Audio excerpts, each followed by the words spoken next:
dan judulnya adalah tanda-tanda orang Kristen. Judulnya adalah tanda-tanda orang Kristen. Oh ya Bapak Ibu, makan-makan aja ya, tapi jangan ngobrol ya. Mantap. Ya makan-makan aja, minum tapi jangan ngobrol. Ya tanda-tanda orang Kristen, Ibu Odi bisa tampilkan ayatnya Markus 16.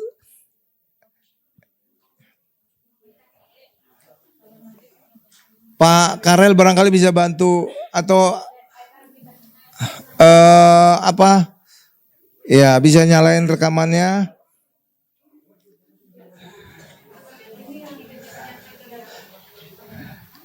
Ya, Markus 16 ayat 17 sampai dengan 18. Asik ya Bapak Ibu ya. Kita pokoknya hadir sini ada makan siang ya. Selalu ada. Kita jadi saluran berkat. Markus 16 ayat 17 sampai 18. Ya. Tanda-tanda orang Kristen. Saudara orang Kristen? Amin. Tanda-tanda ini adalah tanda-tanda kita. Ya. Tanda-tanda ini adalah tanda-tanda kita. Coba kita lihat ya. Markus 16 ayat 17 sampai 18 ya. Sudah? Ini saya bacakan ya. Ayo jangan ngobrol. Markus 16 ayat 17 sampai 18. Ini saya bacakan. Tanda-tanda ini akan menyertai orang-orang yang percaya. Orang percaya itu bukan orang Kristen. Loh, kok bisa Pak? Iya, karena orang Kristen itu bisa karena Kristen KTP. Karena Kristen bapak ibunya Kristen, maka anaknya menjadi Kristen. Jadi belum tentu orang Kristen adalah orang percaya. Amin Bapak Ibu. Bahkan pendeta juga belum tentu orang percaya. Kenapa bisa Pak? Terlihat dari khotbahnya. Jadi ketika kita misalkan sedang pacaran Bapak Ibu, maka pacar kita itu ada di hati kita.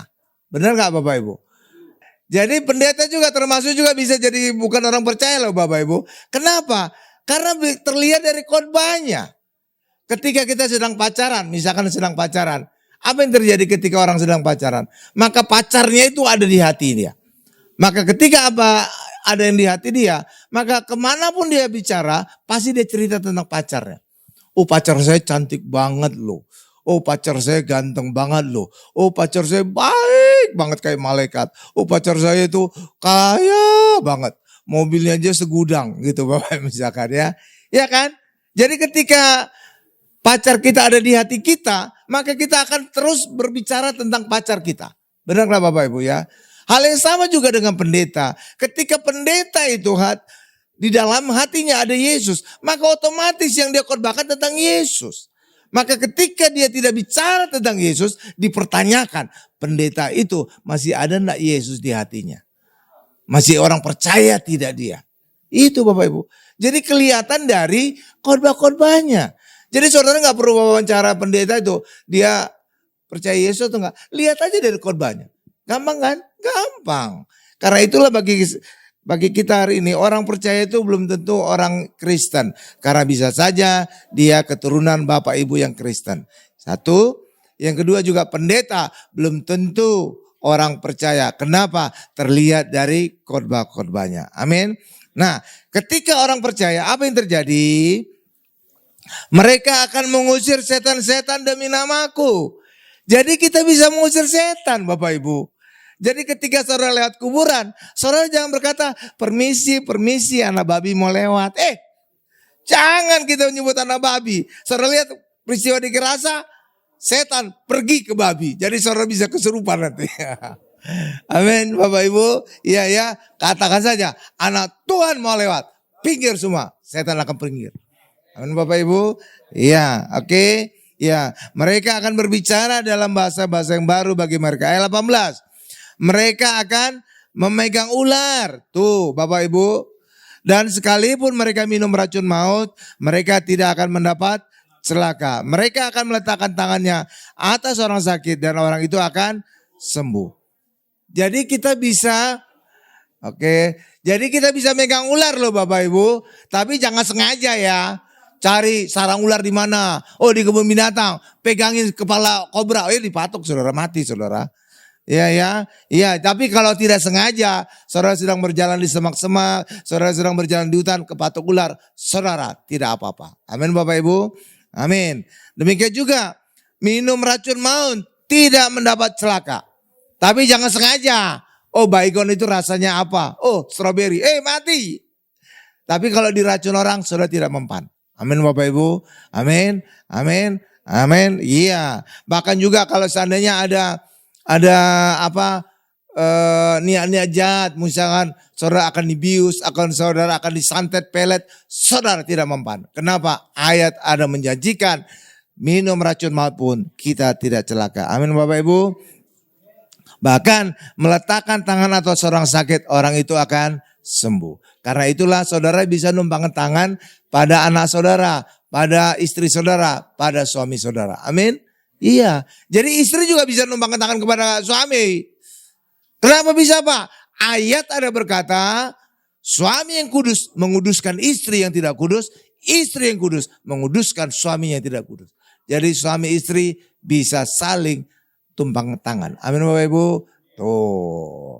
Atau pasangan saudara belum percaya Yesus. Urapin aja dia lagi tidur gitu Bapak Ibu, dalam nama Yesus urap. Pakai minyak gitu ya Bapak Ibu. Iya, atau bantalnya saudara urap. Jumpai Tuhan. Itu bisa terjadi. Amin Bapak Ibu. Jadi karena itulah bagi kita hari ini, mari kita orang percaya itu ada tanda-tanda mujizat. Kita bisa mengusir setan. Tapi saudara jangan nyimpan jimat. Kalau saudara nyimpan jimat, saudara tidak bisa mengusir setan. Setan akan meledeki saudara. Kamu mengusir saya, jimat saya aja ada pada kamu. Gitu Bapak Ibu. Amin. Jadi kalau saudara bersih, tidak ada nyimpan jimat, maka otoritas Tuhan ada pada mulut saudara. Saudara katakan setan pergi, setan akan pergi dari hidup saudara. Amin. Iya, amin. Ya, jadi kita bisa mengusir setan. Kenapa Bapak Ibu? Karena kita lebih besar dari setan. Roh yang ada pada kita lebih besar dari roh-roh yang ada dalam dunia. 1 Yohanes 4 ada ayat 4 berkata demikian. Amin. Bisa kita mengusir setan. Jadi kalau saudara bisa mengusir setan, artinya apa? Saudara lebih berkuasa dari setan. Saudara lebih besar dari setan. Iya dong. Kalau kita lebih besar kita bisa ngusir. Benar gak Bapak Ibu ya? Seperti saudara juga. Kalau sedang berjalan di gang. Ada yang ngalangi anak kecil. Minggir kamu. Saudara bisa dorong. Tapi coba yang berdiri itu Deddy Corbuzier. Berani gak saudara? Tangannya segede kaki kita. Benar Bapak Ibu? Gak berani kan? Kenapa? Dia lebih besar dari kita. Dia lebih kuat dari kita. Tapi kalau ayat berkata kita bisa mengusir setan. Artinya kita lebih besar dari setan. Kita lebih berkuasa dari setan. Amin Bapak Ibu? Tuh. Karena itu saudara gak usah takut. Oke Bapak Ibu ya. Iya dong. Iya. Karena itulah Bapak Ibu. Orang Kristen tidak bisa disantet atau dipelet. Kecuali kalau kita nyimpan jimat-jimat juga. Selama saudara bersih dari jimat-jimat. Maka santet pelet tidak mempan atas saudara. Amin. Iya. Dan itu terbukti Bapak Ibu. Pada masa perjanjian lama saja. Bileam, dukun santet bayaran. Ingin disuruh dibayar menyantet orang Israel. Nggak mempan. Malah memberkati. Itu kan. Apalagi zaman kita sekarang. Dalam Yesus. Lebih berkuasa lagi kita. Makanya saudara gak usah takut sama setan. Amin. Iya. Tapi jangan sok-sokan ya Bapak Ibu ya. Ya. Mana tempat angker saya datangi. Mana kuburan saya datangi. Mana. Itu namanya angker jago Bapak Ibu. Itu mencobai Tuhan ya. Tapi selama saudara tidak pamer-pamer demikian. Saudara bisa menang atas setan. Amin. Iya. Nah, kita juga tadi dikatakan bisa berbahasa-bahasa baru. Itulah bahasa roh. Kenapa kita bisa berbahasa roh? Karena Roh Kudus telah turun atas kita. Kita telah menjadi bait Roh Kudus. Amin Bapak Ibu. Saudara tahu kenapa kita menjadi bait Roh Kudus? Karena kita telah menjadi Maha Kudus. Kita kudus bukan karena perbuatan kita, tapi kita kudus karena darah Yesus telah membasuh kita. Itulah sebabnya orang Kristen adalah orang yang maha kudus. Walaupun dunia melihat saudara maha kudus. Dunia bisa melihat demikian, tapi Allah melihat saudara maha kudus. Karena apa? Karena Allah yang mengutus Yesus untuk membasuh dosa kita. Dan ketika kita kudus, maka Roh Kudus diutus untuk ada di dalam diri kita. Sehingga kita menjadi bait Roh Kudus. Amin Bapak Ibu. Tuh. Jadi itulah buktinya bahwa kita orang maha kudus. Buktinya Roh Kudus telah menjadikan kita bait Roh Kudus. Roh Kudus itu maha kudus, itu Allah. Dan kalau Allah ada dalam kita, berarti kita sudah menjadi maha kudus. Amin Bapak Ibu. Iya, di hadapan Allah kita maha kudus. Walaupun kadang-kadang dunia melihat saudara, ya maha kudus Bapak Ibu. Coba kita lihat bahwa kita adalah bait Roh Kudus. 1 Korintus 6 ayat 19. 1 Korintus 6 ayat 19. Makanannya udah pada datang, Bu Hotma. Oh sebentar lagi, makan kue dulu ya Bapak Ibu ya. Kalau masih lapar, minta tambah lagi ya, tambah aja. Selama masih ada, itu makanan harus dihabiskan. Iya, tenang aja Bapak Ibu, kita tidak ada pelit-pelitan. Kalau mau yang minum dingin-dingin, ada juga kulkas. Saudara juga bisa minta. Tapi satu-satu ya, jangan untuk di rumah. Enggak ada untuk di rumah. Untuk saat sekarang aja ya. Oke. Coba 1 Korintus 6 ayat 19. 1 Korintus 6 ayat 19. Ini. Ya ini saya bacakan 1 Korintus 6 ayat 19. Nih. Atau tidak tahukah kamu bahwa tubuhmu adalah bait Roh Kudus yang diam di dalam kamu. Roh Kudus yang kamu peroleh dari Allah dan bahwa kamu bukan milik kamu sendiri. Jadi kita bait Roh Kudus Bapak Ibu. Tuh. Jadi inilah menjadi bukti bahwa kita sudah maha kudus. Dan kita kudus bukan karena perbuatan kita, tapi kita kudus oleh darah Yesus. Amin. Itulah sebabnya di luar Yesus orang tidak akan pernah beroleh Roh Kudus. Tidak akan pernah. Kenapa? Karena kekudusan mereka terbatas. Karena di dalam Yesaya 64 ada dikatakan kesalehan kita, kekudusan kita seperti kain kotor. Karena itulah kita tidak bisa berharap kita maha kudus di hadapan Allah. Ya satu-satu. Ya. Amin Bapak Ibu. Nah, oleh karena Roh Kudus orang bisa berbahasa roh. Jadi berbahasa roh itu tidak semua orang Kristen bisa. Karena itu salah ketika ada yang berkata mengajarkan bahasa roh. Tidak bisa bahasa roh diajarkan. Karena bahasa roh adalah karunia. Iya. Bahasa roh adalah karunia. Ayatnya di mana Pak? Oke kita buka. 1 Korintus 12 ayat 10. 1 Korintus 12 ayat 10. Ya 1 Korintus 12 ayat 10. Karena itulah orang Kristen minta aja berdoa kepada Tuhan. Tuhan berikan aku karunia untuk berbahasa roh. Jadi saudara tidak perlu belajar bahasa roh. Ketika saudara mendapatkan karunia Tuhan, saudara otomatis bisa sendiri. Karena bahasa roh adalah karunia. Itu bukan bisa dipelajari. Tidak bisa Bapak Ibu. Iya. Ayatnya mana Pak? Ini kita buktikan ayat. Jadi bukan kata saya. 1 Korintus 12 ayat 10 sudah saya akan bacakan ya. Kepada yang seorang roh memberikan kuasa untuk mengadakan mujizat. Jadi mujizat itu juga karunia. Dan kepada yang lain ia memberikan karunia untuk bernubuat. Dan kepada yang lain lagi ia memberikan karunia untuk membedakan bermacam-macam roh. Kepada yang seorang ia memberikan karunia untuk berkata-kata dengan bahasa roh. Tuh. Berbahasa roh ini karunia. Jadi nggak bisa diajarkan. Dan kepada yang lain ia memberikan karunia untuk menafsirkan bahasa roh itu. Amin Bapak Ibu. Oh ya ada satu lagi yang tadi saya lupa ngasih tahu. Setelah pendalaman ini nanti ada kuis berhadiah. Ada pertanyaan nanti ada hadiahnya ya. Hadiahnya spesial. Nah ini spesial ini saya bawa. Ada satu tas itu ya Bapak Ibu ya. Ya oke. Jadi karena itulah Bapak Ibu. Jangan saudara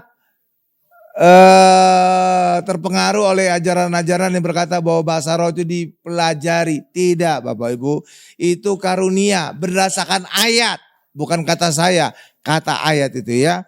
Nah, demikian juga tadi kita bisa memegang ular dan minum racun tidak celaka, tapi jangan dilakukan secara sengaja. Karena kalau kita lakukan secara sengaja, itu sama dengan mencobai Tuhan.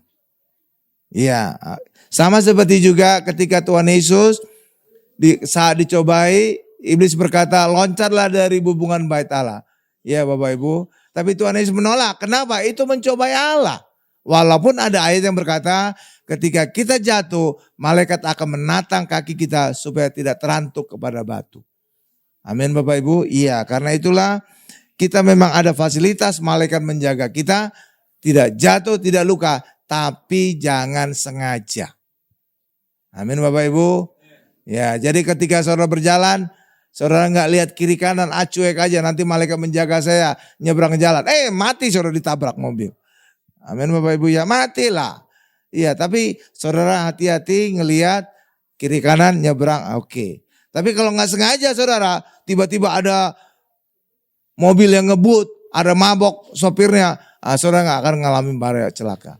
Amin Bapak Ibu. Ya, karena malaikat menjaga kita. Demikian juga meletakkan tangannya orang sakit itu sembuh. Pada perjanjian lama orang Israel tidak boleh menyentuh orang kusta. Tidak boleh menyentuh orang yang wanita pendarahan. Tidak boleh menyentuh mayat karena akan membuat mereka najis. Ya, tetapi orang Kristen hari ini kita bisa menyentuh semua itu. Kenapa? Karena kita telah dikuduskan oleh darah Yesus. Karena itu saudara nggak perlu khawatir. Tumpangkan tangan saja pada orang sakit itu bisa sembuh. Kenapa? Karena ciri dari orang Kristen, orang yang percaya, numpangkan tangan pada orang sakit bisa sembuh. Amin. Jadi itu ciri dari orang Kristen. Jadi mujizat itu masih terjadi sekarang ini loh Bapak Ibu. Iya, masih terjadi.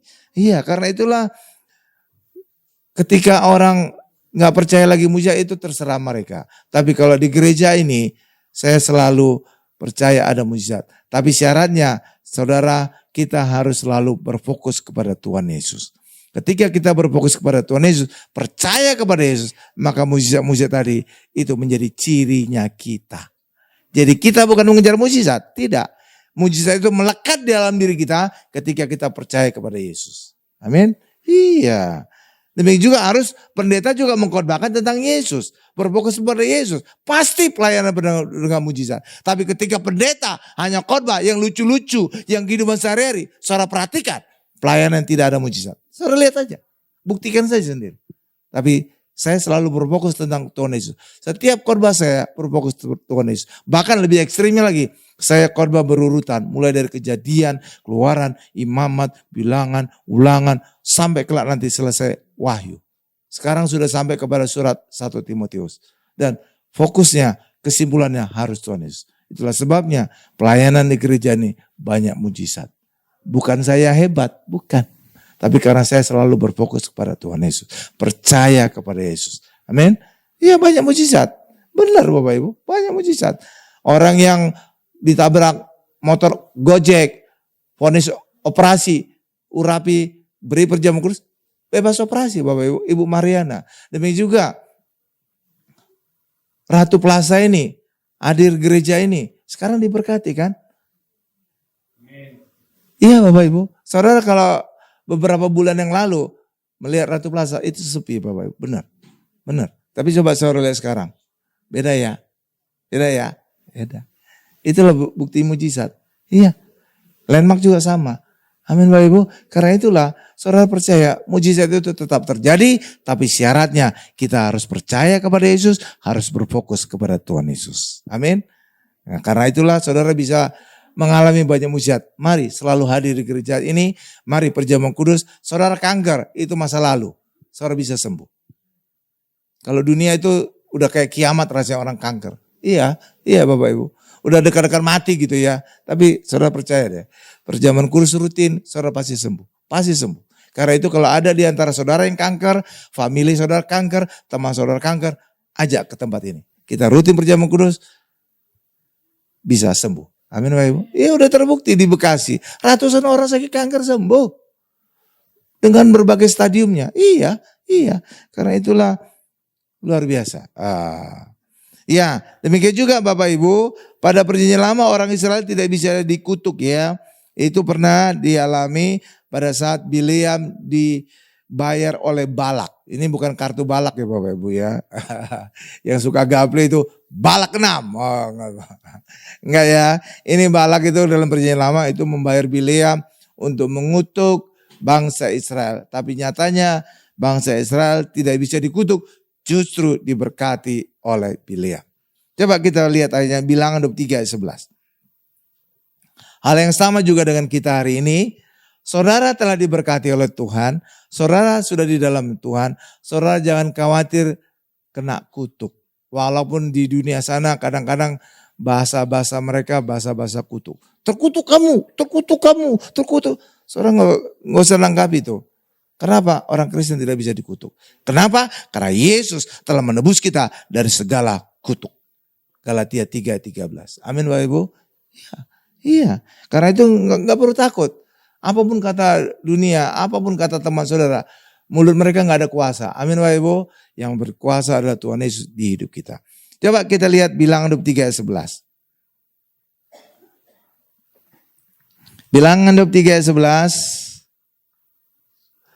Nah, saya bacakan. Lalu berkatalah Balak kepada Bileam, apakah yang kau lakukan kepadaku ini untuk menyerapah atau mengutuk? Musuhkulah aku menjemput engkau, tetapi sebaliknya engkau memberkati mereka, memberkati orang Israel. Tuh, itu. Jadi Bileam itu dibayar Balak untuk mengutuk orang Israel, tapi justru menjadi berkat. Memberkati itu kan luar biasa kan? Hal yang sama juga dengan saudara. Saudara lebih hebat dari bangsa Israel. Karena kita sudah di dalam Yesus, maka kutuk apapun tidak mempan atas hidup saudara. Amin. Tuh. Nah coba lihat lagi Bilangan 22 ayat 12. Haleluya. Ya, lalu berfirmanlah Allah kepada Bileam, janganlah engkau pergi bersama-sama dengan mereka. Janganlah engkau mengutuk bangsa itu, sebab mereka telah diberkati. Hari ini orang Kristen telah diberkati, maka hidup kita tidak akan mempan terhadap kutuk. Amin. Tuh, luar biasa. Jadi saudara jangan takut ya. Kalau ada teman saudara yang marah banget sebenarnya saudara sampai dia berkata kutuk itu akan berbalik kepada dia. Benar Bapak Ibu, benar. Kenapa? Saudara itu kebal.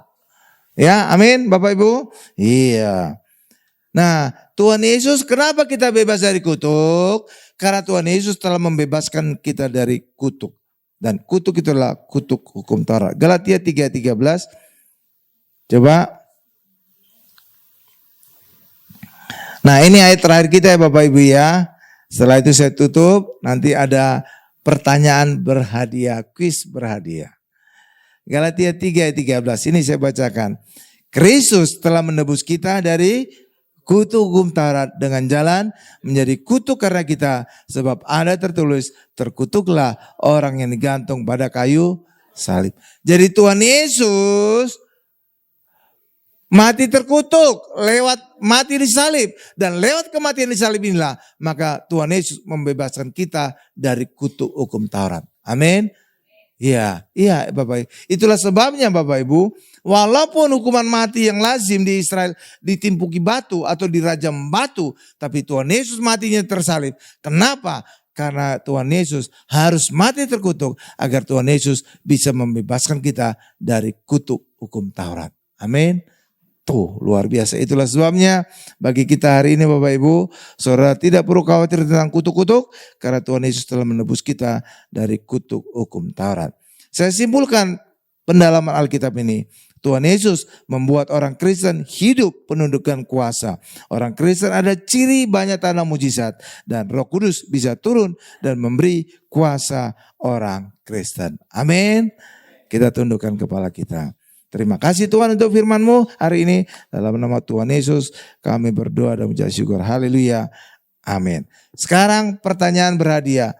Bu Odi, bisa tolong tas saya diambil Bu Odi. Di dalamnya ada hadiah-hadiah. Bapak Ibu, saya punya dua guru, dua pendeta, dua gembala. Satu, almarhum pendeta Dr. Yesaya Pariaji. Saya dulu 12 tahun jadi sekretaris beliau. Dari beliau itulah saya belajar 5 sakramen yang penuh kuasa. Perjamuan kudus, minyak urapan, baptisan, pernikahan, dan penyerahan anak. Guru yang kedua itu adalah gembala gereja New Creation Church di Singapura. Joseph Prin namanya.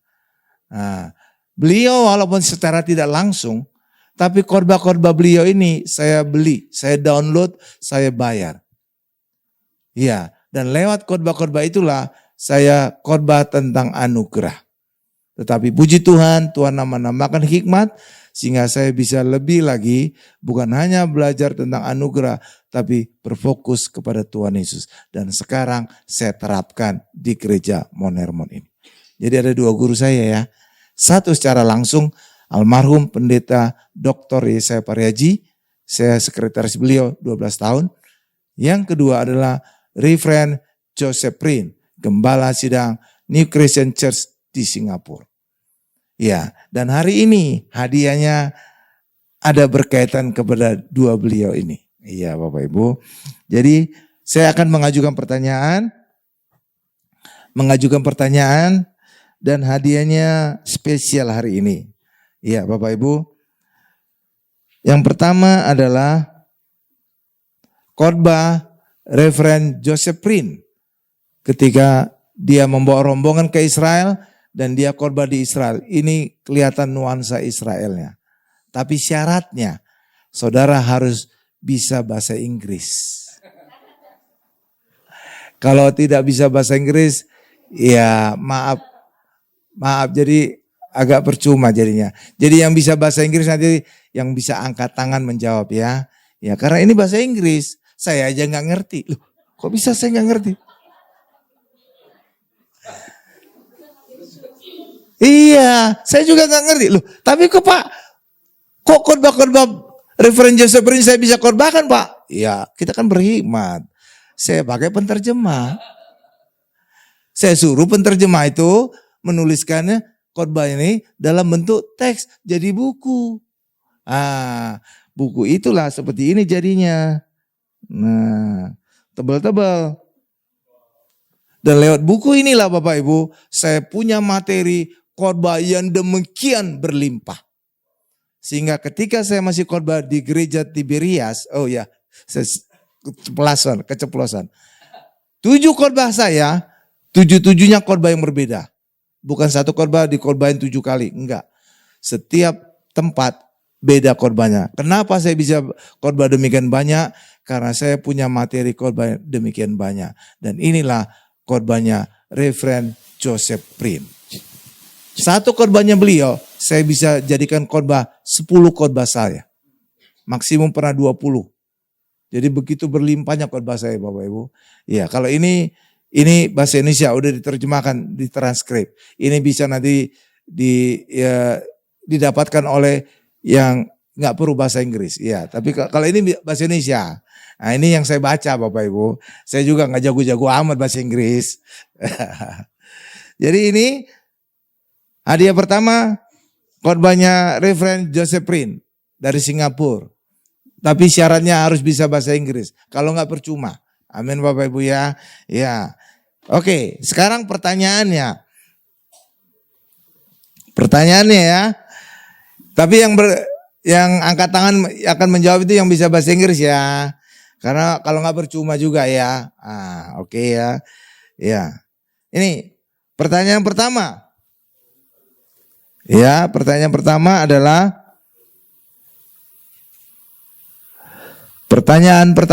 nungguin ya. Bercanda Bapak Ibu, bercanda. Kita jangan terlalu serius. Ya. Tanda-tanda mujizat itu adalah ciri dari orang Kristen. Ya Bapak Ibu, ciri dari orang percaya. Benar Bapak Ibu ya. Tanda-tanda mujizat ciri dari orang percaya. Ya, Bapak Ibu. Pertanyaannya adalah terdapat pada ayat mana tadi? Ya, Ibu yang berdiri. Ibu bisa bahasa Inggris, Bu? Oh, nggak bisa. Oke. Yang bahasa Indonesia aja. Ya, ini buku aja. Ya, oke. Ya, Ibu. Ya, ayatnya ayat berapa? Ayatnya ada di Markus 16 ayat 17 dan 18. Ya, betul. Ibu siapa nama Ibu? Naomi. Naomi, iya. Suaminya Elimelek ya? Oh. Ya, terima kasih, Bu. Ya. Ya. Ya, haleluya, benar. Pertanyaan kedua. Jadi kayaknya saya harus fleksibel ya. Ada pertanyaan angkat tangan, ini saya harus tanya bisa bahasa Inggris atau bahasa Indonesia. Gitu Bapak Ibu. Kalau enggak nanti khotbahnya Yosefrin juga percuma ya. Itu bahasa Inggris benar itu. Iya. Pertanyaan kedua. Apa menjadi bukti nyata bahwa orang Kristen adalah sudah Maha Kudus? Ada yang bisa jawab? Apa yang menjadi bukti konkret bahwa orang Kristen sudah orang Maha Kudus? Enggak usah, di tempat juga enggak apa-apa. Namanya siapa Pak? Nama saya Herman. Herman, bisa bahasa Inggris enggak Pak? Enggak, ya udah. Bahasa Indonesia enggak apa-apa. Ya. Tenang aja Pak, tenang. Ciri jawabannya adalah terjadi tumpang tangan, orang akan sembuh dan bisa mengadakan mujizat. Oh, bukan. Bukti bahwa orang Kristen itu Maha Kudus itu apa? Ya, ini ada. Nama saya Yandi Wijaya. Ya, Yandi Wijaya, ya. Ya, bukti bahwa orang Kristen itu Sudah Maha Kudus apa? kudus, dia bisa makan itu tubuh Yesus, menerima sakramen perjamuan Enggak, dan meminum darah Yesus. Bukan. Itu anggur. bukan. Ya, itu siapa tadi yang angkat tangan? Ibu, ya Bu, apa bukti bahwa orang Kristen Maha Kudus? Nama saya Erlina. Ya, Buktinya adalah percaya pada Kristus. Beriman, percaya pada Kristus. oh belum. Ya, coba Pak. Ya, Pak, ini ya, Pak, apa buktinya bahwa orang Kristen itu Maha Kudus? Buktinya, nama saya Sutikno. Ya, Pak Sutikno. Oh, kayaknya kenal saya. Buktinya bahwa kita sudah menerima Roh Kudus di bait kita melalui Stop. Dah, itu benar. Jadi bukti bahwa orang Kristen Maha Kudus karena kita bisa menerima Roh Kudus. Kita menjadi bait Roh Kudus. Itu menjadi bukti. Kalau tidak kita Maha Kudus, nggak mungkin Roh Kudus turun atas kita. Nggak mungkin kita menjadi bait Roh Kudus. Amin Bapak Ibu? Iya. Pak Sutikno bisa bahasa Inggris atau bahasa Indonesia?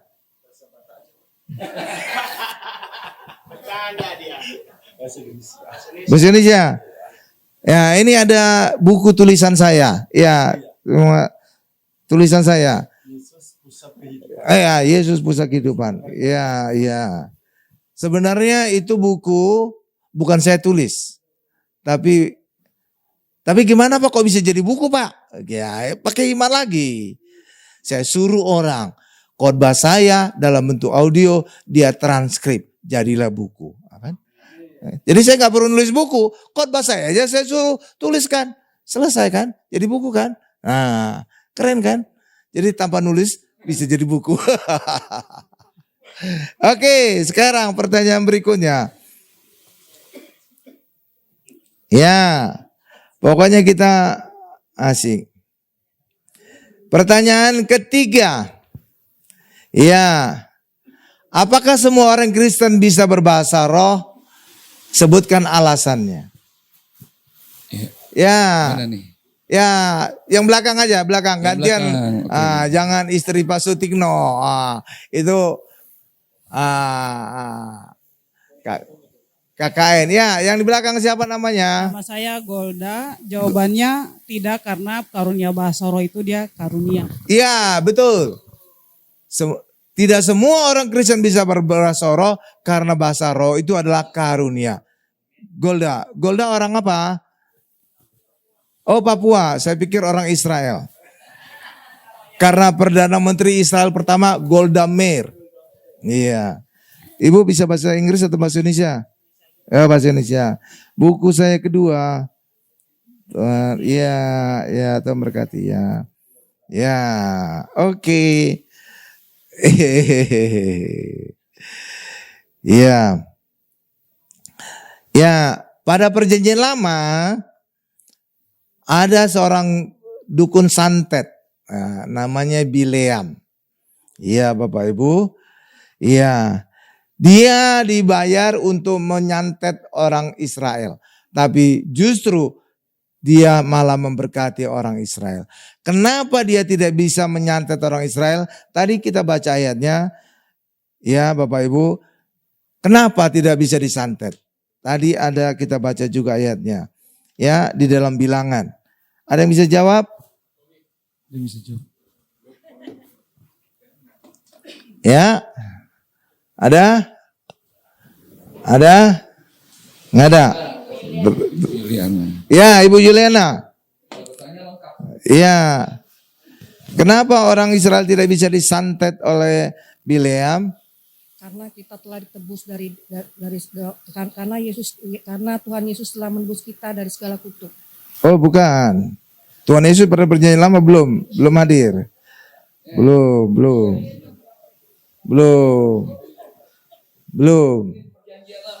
Nama saya Rosdiana. Ya, Rosdiana, Jawabannya iya. Karena ada penyertaan Tuhan. Enggak, tadi ada kita baca ayatnya. Susah ya? Ya udah, ini saya bacain aja ayatnya ya. Bilangan 22 ayat 12. Berfirmanlah firman Allah kepada Bileam, janganlah engkau pergi bersama-sama dengan mereka.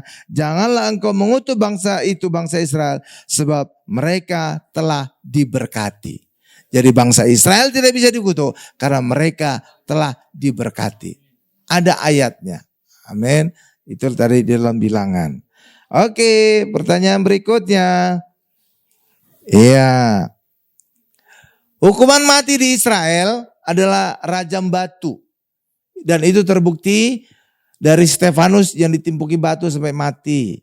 Dan itu terbukti juga ketika seorang wanita tertangkap basah berzina akan ditimpuki batu.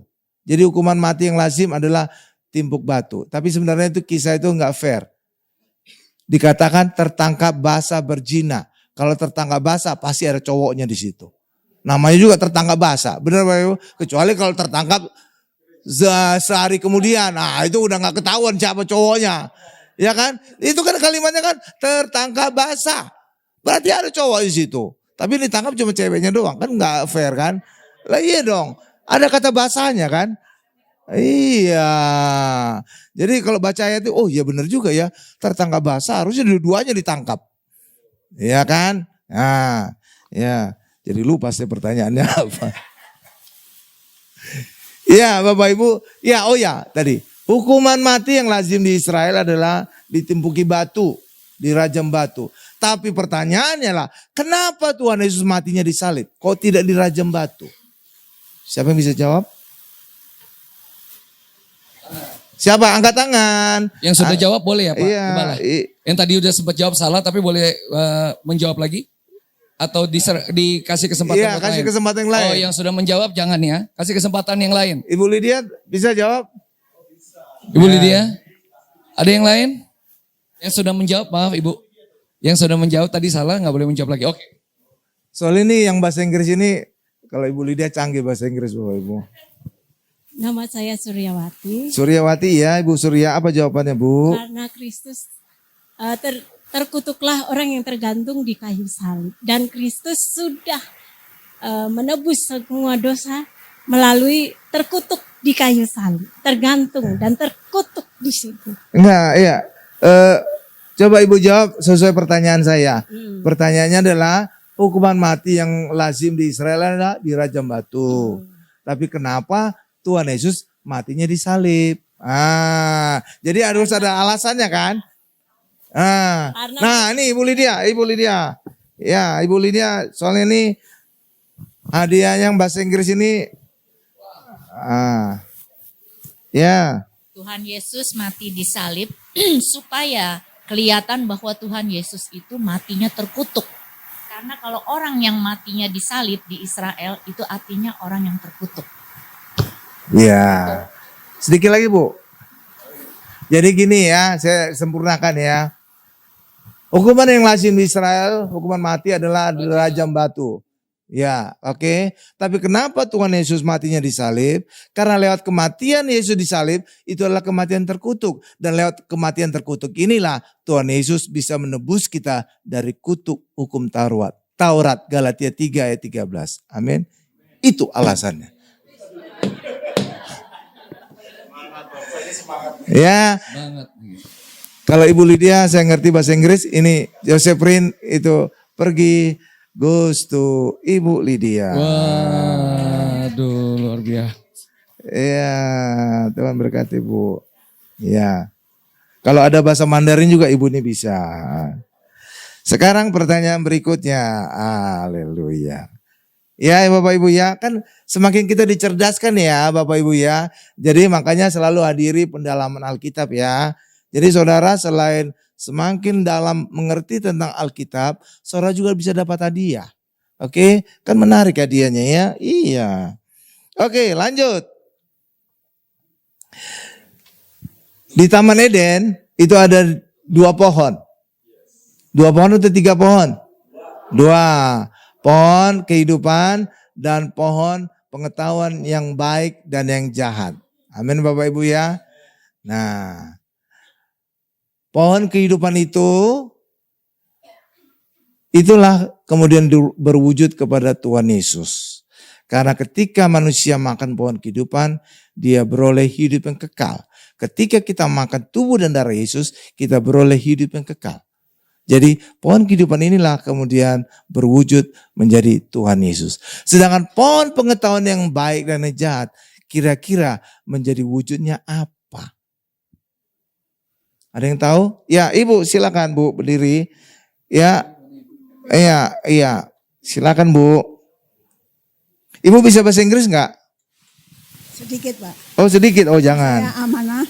Ya oke, ya jawab Bu. Wujud dari pohon pengetahuan Wujud dari itu pohon pengetahuan itu menjadi setan atau satan. Please Pak. Enggak. Pohon pengetahuan yang baik dan jahat itu artinya apa? Membuat kita tahu yang baik dan yang jahat. Mengenal dosa. Mana yang baik, mana yang jahat. Kira-kira wujudnya itu apa sekarang ini? Enggak. Ular. Bukan. Saudara nggak bisa jawab ya kira-kira ya. Wujudnya sekarang adalah, ada yang bisa jawab? Ya, betul, hukum Taurat. Ibu menang lagi. Udah jawab kan nggak boleh jawab lagi. Benar. Spesial. Ya, benar. Kenapa jawabannya hukum Taurat? Karena hukum Taurat itulah yang membuat orang kenal yang baik dan yang jahat. Mengenal dosa. Contoh, saya kasih contoh aja. Mencuri itu dosa gak Bapak Ibu? Dari mana saudara tahu?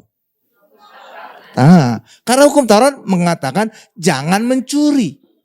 Jadi lewat hukum Taurat lah kita ketahui mencuri itu dosa. Membunuh itu dosa enggak? Dosa. Kenapa? Karena hukum Taurat melarang jangan membunuh. Jadi lewat hukum Taurat itulah orang tahu yang baik dan yang jahat. Itulah sama dengan pohon pengetahuan yang baik dan yang jahat. Tuh Bapak Ibu. Tuh. Saudara lihat itu.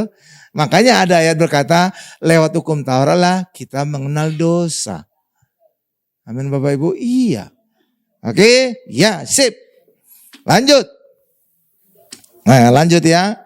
Mantap ya. Mantap ya Bapak Ibu ya. Haleluya, haleluya. Kita mau masuk Natal ini ya. Mau masuk Natal kan? Amin Bapak Ibu. Ya ini di luar pendalaman tadi tapi berkaitan dengan Natal. Saya ingin tanya Bapak Ibu. Kenapa Tuhan Yesus lahirnya di Bethlehem? Kok bukan di Nazaret? Kok bukan di Yerusalem? Kok bukan di Betani? Siapa yang bisa jawab? Wah, ya Pak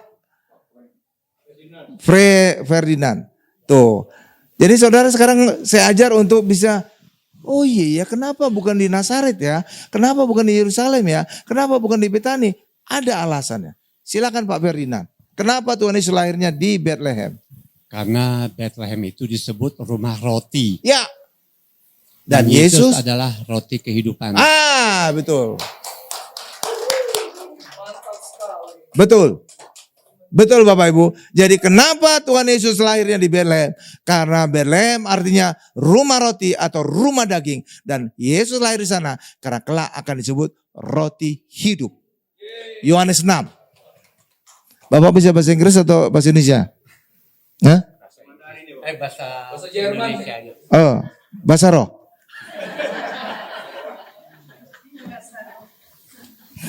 Ya. Ya, ini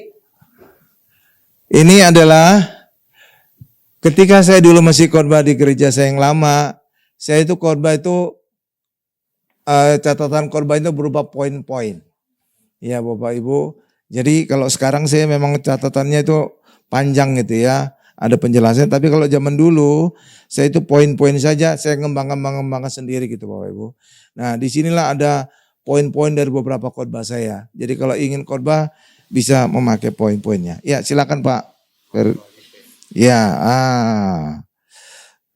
ya. Oke. Nah, ini pertanyaan berikutnya ini ada 3 tapi ini khusus bahasa Inggris semua ini Bapak Ibu. Wah, jadi ya nggak apa-apa orang dalam juga yang bisa bahasa Inggris, mungkin Pak Tommy atau siapalah ya. Ya, oke Bapak Ibu ya, ada 3 lagi. 1 Holy Bible, ya NRSV.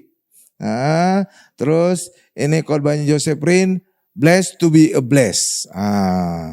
Terus ini juga khotbah Joseph Prin juga di Israel juga, seri kedua. Pertanyaannya, menarik ini Bapak Ibu. Kenapa Tuhan Yesus lahirnya di kandang domba, bukan di kandang kuda? Ayo, ada alasannya. Alkitabiah. Ya, kenapa lahirnya Tuhan Yesus di kandang domba? Kok bukan di kandang kuda?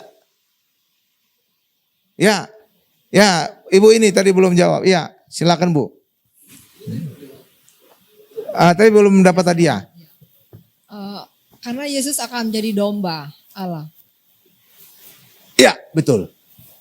Yohanes 1 ayat 29 dikatakan, Yesus adalah anak domba Allah yang menghapus dosa dunia. Itulah sebabnya Tuhan Yesus lahirnya di kandang domba, bukan di kandang kuda. Kalau di kandang kuda nanti Yesus anak kuda Allah. Itu. Jadi ada logikanya. Jadi Alkitab kita nggak asal gitu Bapak Ibu ya. Oke ya. Iya, makanya Yesus lahirnya di kandang domba. Karena Yesus kelak akan disebut anak domba Allah, bukan anak kuda Allah. Saudara itu tuh, make sense ya, ada logikanya kan? Tuh, mungkin pintar saudara kan? Ya, Ibu bisa bahasa Inggris atau bahasa Indonesia? Wah, kok yang bahasa Indonesianya habis? Oh iya, sini Ibu. Ya, ini ada angpau 20 miliar. Tuhan berkati Bu. Ya. Ini yang ngangkat tangan nanti yang bisa bahasa Inggris ya. Nggak apa-apa yang udah menang tadi nggak apa-apa. Pertanyaan lagi ya, menarik ini Bapak Ibu. Ini sesuai Alkitabiah walaupun pertanyaan rada nyeleneh gitu Bapak. Kenapa Tuhan Yesus dibaringkan di palungan? Kok bukan di lantai? Bapak bisa bahasa Inggris enggak Pak? Enggak, soalnya ini hadiahnya bahasa Inggris. Oh enggak, yang bisa bahasa Inggris. Hah? Oh yang angpau, ya udah angpau. Ya 20 miliar. Ya, kenapa Tuhan Yesus dibaringkan di palungan? Kok bukan di lantai saja? Alasannya, ya, palungan adalah tempat taruh makan ternak. Ya, domba, oke. Makan ternak domba. Ya. Jadi Yesus gambarannya bahwa tubuh Kristus akan menjadi santapan para domba-domba, yaitu domba kita sebagai jemaatnya. Ya, betul. Jadi kenapa Tuhan Yesus dibaringkan di palungan? Karena palungan itu tempat makan domba. Dan hari ini kita makan Yesus saat perjamuan kudus. Itulah sebabnya kenapa Yesus dibaringkan di palungan tempat makan domba. Karena kelak menjadi gambaran Yesus akan kita makan. Dan itulah saat perjamuan kudus. Saudara itu? Tuh. Jadi ada logikanya Kristen itu Bapak Ibu. Cakep kan? Tuh. Makin pintar saudara kan? Jadi Tuhan itu gak asal-asalan. Oke, iya Tuhan berkati 20 miliar Pak. Iya. Pertanyaan berikutnya. Mantap ya Bapak Ibu ya.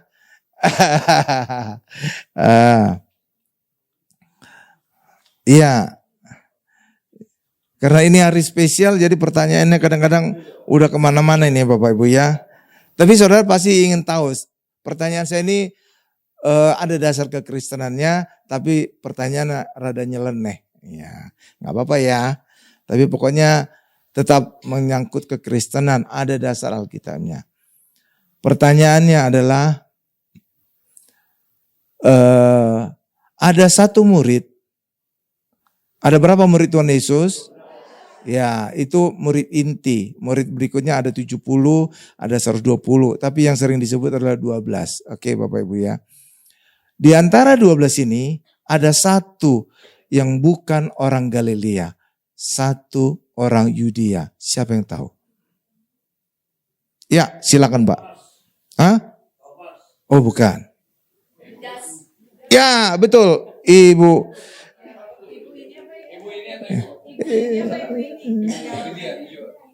Ibu siapa tadi? Bisa bahasa Inggris nggak? Oh, bisa. Oke. Soalnya ini khotbahnya Joseph Refren. Ya silakan Bu. Tadi jawabnya apa? Yudas, ya betul, Yudas. Ya. Saudara tahu satu-satunya murid Tuhan Yesus yang orang Yudea adalah Yudas Iskariot. Dan itu terbukti dari namanya. Yudas Iskariot. Yudas yang berasal dari kota Keriot. Seperti juga Maria Magdalena. Maria yang berasal dari kota Magda. Itu sekitar Danau Tiberias. Iya Bapak Ibu. Jadi setiap nama orang Israel dulu itu ada embel-embelnya. Karena banyak yang sama. Maka dibedakan dengan asalnya. Simon dari Kirene. Oh berasal dari Kirene. Amin Bapak Ibu. Iya kan. Yudas Iskariot. Yudas berasal dari kota Keriot. Itu kota dekat Yerusalem. Iya Bapak Ibu. Dan dialah satu-satunya orang Yudea. Dan karena dia orang Yudea, maka dia satu-satunya yang mungkin jadi pengkhianat Tuhan Yesus. Kenapa Pak? Karena orang Galilea tidak mungkin jadi pengkhianat Yesus. Kalau orang Galilea mendekati imam, orang Yudea, orang imam-imam itu orang Yudea umumnya adalah mereka langsung diusir. Ketahuan dari apa? Logatnya. Logat orang Galilea itu beda dengan logat orang Yudea. Dan orang Yudea merasa lebih rohani, lebih kudus dibandingkan orang Galilea. Karena orang Yudea merasa lebih rohani karena bait Allah ada di Yerusalem, di daerah Yudea. Sedangkan orang Galilea dianggap orang sekuler. Jadi ketika murid-murid yang lain datang mendekat imam-imam ingin mengkhianati Tuhan Yesus, mereka kelihatan saja langsung diusir. Pergi kamu orang Galilea. Kamu tidak layak dekat aku, orang Yudea.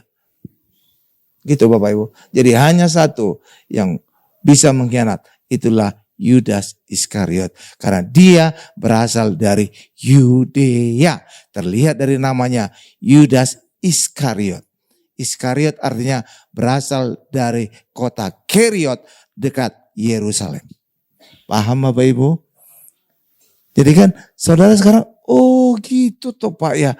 Kenapa Yudas bisa berkhianat? Karena dia sesama orang Yudea. Bisa dekat dengan imam-imam. Imam-imam umumnya orang Yudea. Bisa. Orang Galilea, murid-murid 11 yang lain. Diusir kelihatan. Kamu tidak layak. Kamu orang sekuler. Saudara lihat itu? Jadi luar biasa rencana Tuhan ya. Oke Bapak Ibu. Tuh. Lanjut. Ada lagi. Ya, luar biasa. Ya, Tadi Ibu Lydia. Oh tadi Ibu itu bisa bahasa Inggris ya. Oke. Oh ini banyak nih. Ada satu lagi. Ini ada dua. Ada tiga, ada duit ini, ada duit. 20 miliar. Oh iya, makanannya udah datang semua ya? Ya bisa dibagi sambil pertanyaan sambil jalan. Bagi aja. Bapak Ibu nanti gak usah berdiri, nanti sama pekerja dibagi. Iya. Tetap di tempat duduk aja. Iya. Tadi kita sudah doa makan. Kita sambil jalan aja ya Bapak Ibu ya. Pertanyaan berikutnya. Menarik ya? Menarik kan? Iya dong. Jadi saudara semakin belajar, oh gitu tuh Alkitab. Mantap. Pertanyaan berikutnya. Kekristenan itu bisa disebut agama atau tidak Bapak Ibu? Kalau tidak, apa alasannya? Ya Ibu bisa? Ibu tadi udah dapat? Yang belum dapat? Tapi syaratnya harus bisa bahasa Inggris juga. Karena ini hadiahnya. Oh ada, tinggal satu. Ada 20 miliar. Ada. Ya Ibu, jawab Bu. Ya, nama saya Yeni. Yang mana? Oh ya Ibu berdiri. Ya, Ibu Yeni. Ya, Kristenan maksudnya itu Kristen itu pengikut Kristus. Ya, itu bisa disebut agama atau tidak? Tidak. Kenapa? Karena pengikut Kristus itu sebagai murid-murid Kristus. Jadi menerima pengajaran dari Kristus. Kurang tepat. Ya, gini Bapak Ibu jawabannya ya. Agama itu apa? Definisi agama dulu. Definisi agama adalah upaya manusia untuk mengenal Allah, untuk menyembah Allah agar hidupnya diberkati dan diselamatkan. Itu agama. Definisi agama secara umum. Sedangkan kekristenan itu tidak bisa disebut agama. Karena itu bukan upaya manusia. Tapi upaya Allah untuk menyelamatkan manusia. Dan itu terbukti Yesus diutus ke dunia. Jadi kekristenan itu adalah Yesus diutus ke dunia. Dan karena Yesus diutus ke dunia, ini adalah karya Allah. Dan karya Allah itu bukan agama. Saya lihat itu. Dan itu terbukti di dalam Lukas. Allah mengutus Tuhan Yesus. Di dalam Matius juga Allah mengutus Yesus. Amin Bapak Ibu. Iya. Jadi ketika Yesus diutus, berarti yang bekerja itu bukan manusia, tapi Allah. Karena itulah Kristen sebenarnya bukan agama, tetapi demi formalitas kekristenan disebut agama di KTP. Oke, lanjut. Menarik ya? Asik kan? Jadi saudara makin pintar sekarang ya. Keren.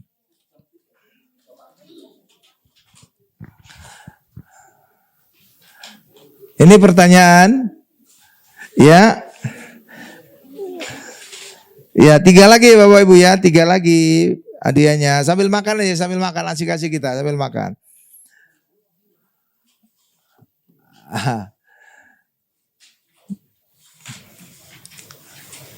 Pertanyaan berikutnya Bapak Ibu, apakah orang Kristen boleh melakukan hukum Taurat untuk menjadi benar di hadapan Allah? Kalau bisa, ya tidak, apa alasannya? Ya, siapa Ibu? Siapa yang bisa jawab? Orang Kristen tidak boleh melakukan hukum Taurat untuk menjadi benar di hadapan Allah. Kalau tidak, apa alasannya? Ya, siapa yang bisa menjawab? Kayaknya pada sibuk makan nih Pak Gembala, jadinya nggak pada jawab. Bu Lydia, bisa jawab Bu Lydia? Yes. Karena kalau hukum Taurat itu kita mengandalkan diri kita sendiri. Ya, betul. Kristen mengandalkan Tuhan Yesus. Ya, 100 buat Ibu Lydia. Betul Bapak Ibu, orang Kristen tidak bisa melakukan hukum Taurat untuk menjadi benar di hadapan Allah. Ya, kenapa? Itu tidak bisa. Kenapa? Karena hukum Taurat manusia yang mengerjakan semuanya. Sedangkan kita hari ini menjadi benar bukan dengan melakukan hukum Taurat, tapi dengan percaya kepada Tuhan Yesus. Dan itulah yang dikatakan di dalam Roma 10 ayat 4. Kristus adalah kegenapan hukum Taurat sehingga orang dibenarkan karena percaya. Jadi orang Kristen tidak benar dengan melakukan Taurat, tapi kita benar dengan percaya Yesus. Tapi apakah orang Kristen harus melakukan Taurat? harus, tapi hukum Taurat dilakukan sebagai buah. Jadi bukan sebagai syarat untuk menjadi benar. Amin Bapak Ibu. Contoh, mencuri. Kita tidak boleh mencuri. Ya, ketika kita sudah di dalam Yesus, kita sudah benar, maka hendaklah kita jangan mencuri. Jadi tidak mencuri itu bukan kita lakukan sebagai syarat, tapi kita lakukan sebagai buah karena kita telah dibenarkan oleh Yesus. Jadi orang Kristen jangan berharap kita tidak berzina, tidak mencuri, tidak membunuh, saudara menjadi benar di hadapan Allah. Tidak, saudara benar hanya dengan percaya kepada Tuhan Yesus. Tapi kemudian saudara sudah benar, maka hendaklah melakukan hukum Taurat. Jangan membunuh, jangan mencuri, jangan berzina. Amin Bapak Ibu. Jadi hukum Taurat tetap dilakukan oleh orang Kristen, tetapi bukan sebagai syarat untuk menjadi benar. Amin. Yes. Ibu Lydia, ini bahasa Inggris. Complete Josephine in Israel. Ya, Tuhan berkati. Dua lagi, satu bahasa Indonesia, angpau 20 miliar, sama satu Alkitab bahasa Inggris. Ya, oke. Tuhan Yesus ada memberikan perkataan begini Bapak Ibu. Jangan menuangkan anggur baru ke dalam kantong tua. Karena akan menjadi sia-sia. Apa arti ucapan ini? Ada yang bisa jawab? Ya, Tuhan Yesus berkata, jangan menuangkan anggur baru ke dalam kantong yang tua, karena keduanya akan sia-sia. Ada yang bisa menjawab? Ordal boleh, belum ini 20 miliar ini. Ya Ibu bisa bahasa Inggris atau bahasa Indonesia? Bahasa Indonesia? Oh iya, oke jawab Bu. Iya, duduk aja Bu, duduk aja. Saya jadi takut Bu. Ya Ibu. Karena kalau kita sudah dibaptis, kita sudah menjadi manusia lama. Dan berarti kita harus menanggalkan manusia lama. Manusia baru, dan kita harus menanggalkan manusia lama. Tadi pertanyaan saya jadi lupa juga. Tadi apa pertanyaannya Bu Odi? Kantung anggur yang baru iya. tidak boleh dimasukkan dalam anggur yang lama. Kenapa? Ya artinya kalau kita udah dibaptis, kita menjadi manusia baru dan kita harus menanggalkan manusia yang lama. Tidak boleh menggunakan manusia yang lama lagi. Manusia lama kita harus disalibkan. Kurang. Ada yang bisa jawab lain? Iya. Saudara tahu artinya begini. Itu juga ada perumpamaan yang sejenis. Jangan menambal pakaian yang tua dengan kain yang baru. Benar ya, nanti akan menjadi rusak. Kain yang tua itu makin robek. Benar ya Bapak ya. Itu punya arti apa? Anggur baru itu adalah artinya hidup di dalam Tuhan Yesus. Hidup yang baru. Sedangkan kantong tua itu hidup dalam perjanjian lama. Artinya jangan hidup di dalam Yesus dicampur dengan hidup di dalam hukum Taurat. Karena akan menjadi sia-sia. Karena apa? Kalau anggur baru itu dia mengalami fermentasi pengembangan. Jadi kalau dituang ke dalam kantong tua yang getas, maka kantong itu akan pecah. Pecah, anggurnya akan tumpah, jadi kedua-duanya sia-sia. Kantongnya pecah, anggurnya tumpah. Jadi itu artinya jangan orang yang hidup dalam Yesus kembali hidup di dalam hukum Taurat karena keduanya akan menjadi sia-sia. Amin Bapak Ibu. Ya.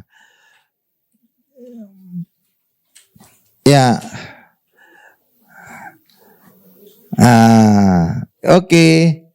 Sekarang pertanyaan berikutnya Bapak Ibu.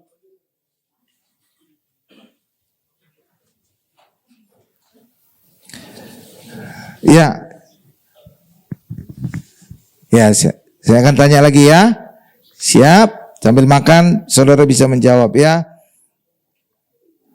Oke. Nih saya tanya ya. Kenapa persembahannya Kain ditolak oleh Allah, sedangkan persembahannya Habil diterima oleh Allah? Ada yang bisa jawab?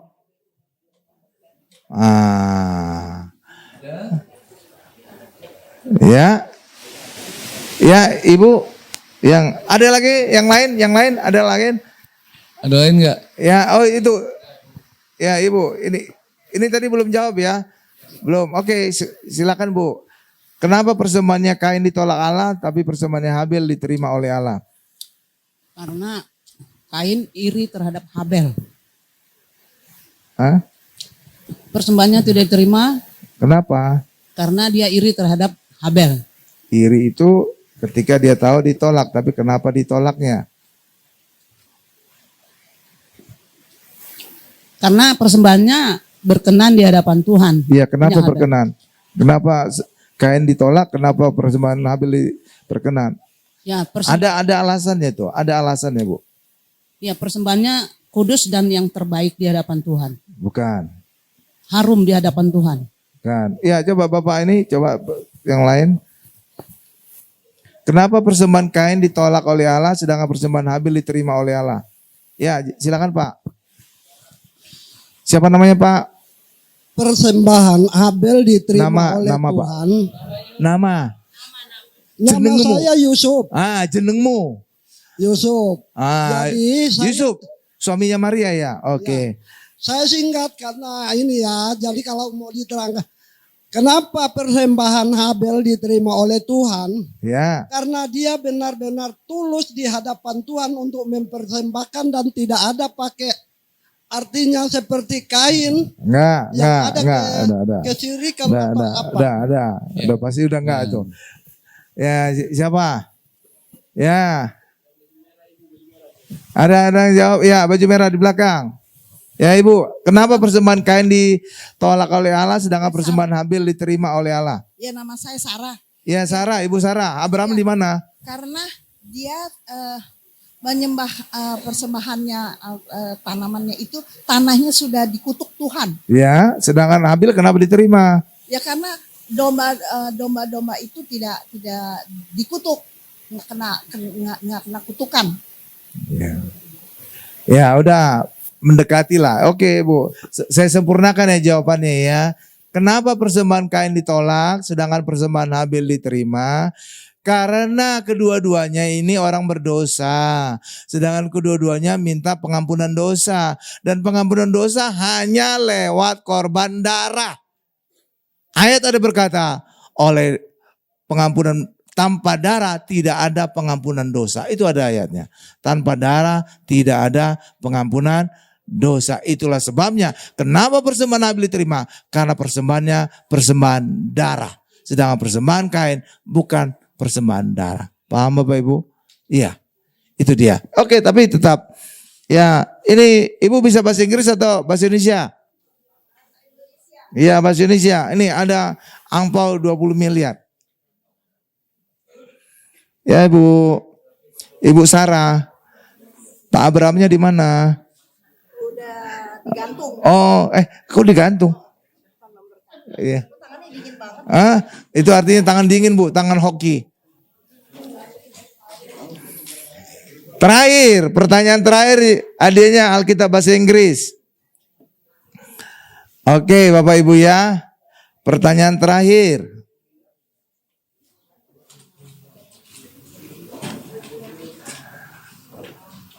Ya, oke.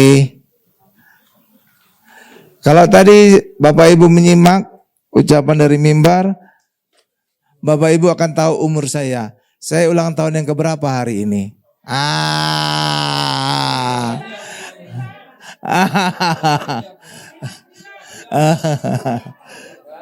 Yang belum dapat yang mana? Yang belum dapat? Tapi yang bisa bahasa Inggris. Nah, ini bisa bahasa Inggris. Ini Alkitab bahasa Inggris. Ya, bisa bahasa Inggris, Bu.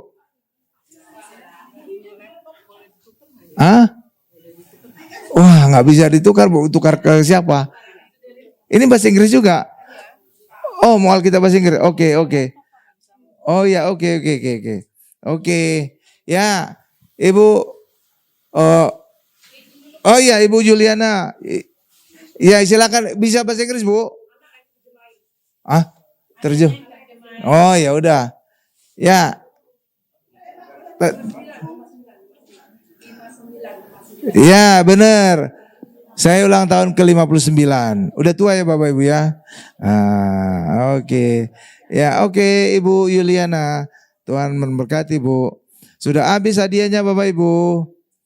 Ya kita tundukkan kepala kita. Terima kasih Tuhan untuk pendalaman Alkitab hari ini, pendalaman yang ke-12. Terima kasih, hari ini kami belajar tentang tanda-tanda orang Kristen. Terima kasih Tuhan untuk firman-Mu. Dalam nama Yesus kami berdoa dan mengucap syukur. Haleluya, sama-sama kita berkata, amin.